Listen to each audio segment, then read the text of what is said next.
José Palazon, bon, l'association Joseph Sauvy n'a pas l'intention de devenir PTCE, je ne crois pas en tout cas, mais porte en elle un projet de développement coopératif, de coopération, notamment territoriale, avec ce nouveau projet associatif. De quoi s'agit-il précisément? Comment vous mettez et pourquoi avez-vous choisi de développer le coopératif territorial?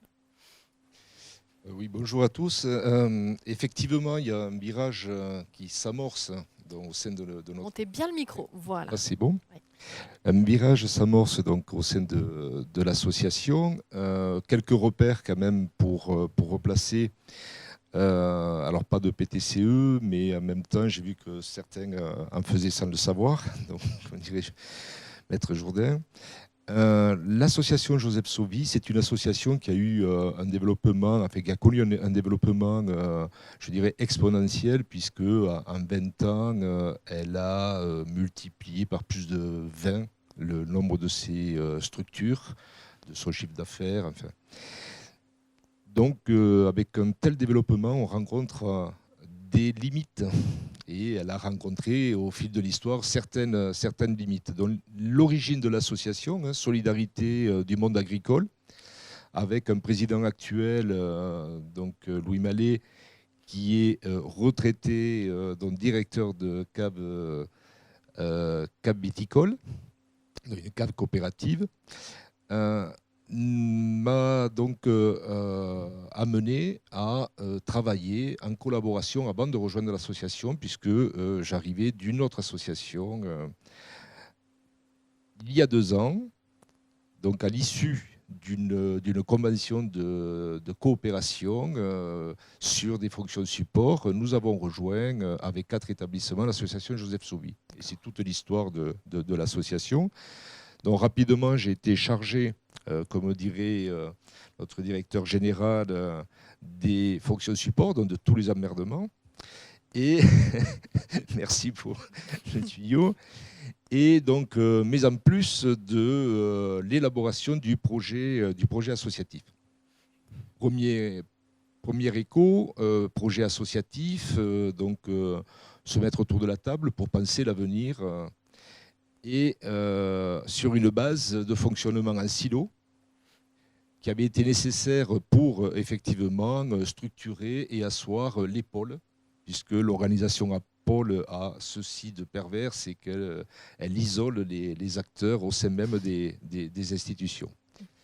Donc il m'a fallu, je dis il m'a fallu puisque je me suis positionné sur une démarche d'animation. Il m'a fallu mettre autour de la table pendant plus d'1 an pour recréer une culture commune, les directeurs de pôle, les administrateurs et les usagers. Dans le résultat du travail, un poste, donc celui que vous nommiez tout à l'heure, directeur aux transformations, parce que effectivement, on se doit aujourd'hui d'accompagner aux transformations l'ensemble des fonctions support, mais aussi du cœur de métier.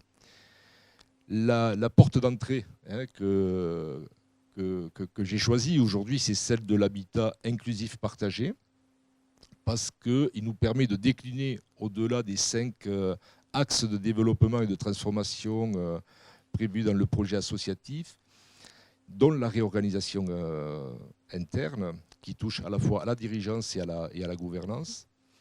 Donc, un des axes est celui d'engager le virage inclusif par des projets de développement des projets de territoire, dont l'habitat inclusif, ce qui nous amène à avoir plusieurs cordes à notre arc, et notamment aujourd'hui des projets. Alors pour être un peu concret, nous avons des projets d'habitat inclusif en Géronto, qui s'adresse à des personnes vulnérables, adultes handicapés, jeunes adultes aussi handicapés, mais à des personnes aussi en situation d'insertion par le travail, par exemple.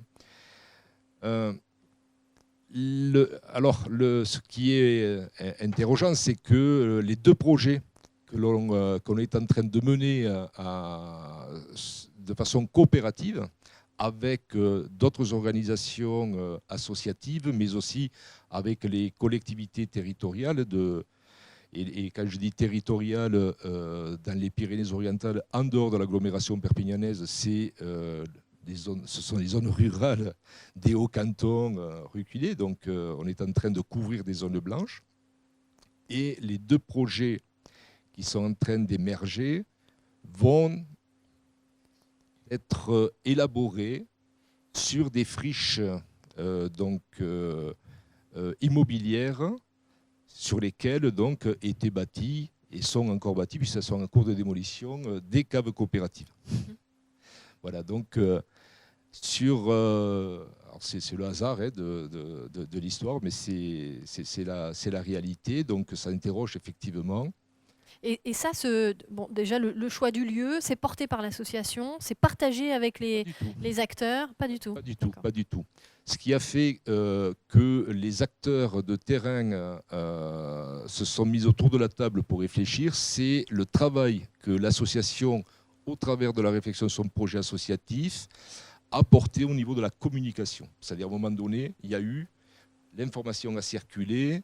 Les collaborateurs, donc les institutions ont su qu'on était en réflexion et se sont rapprochés.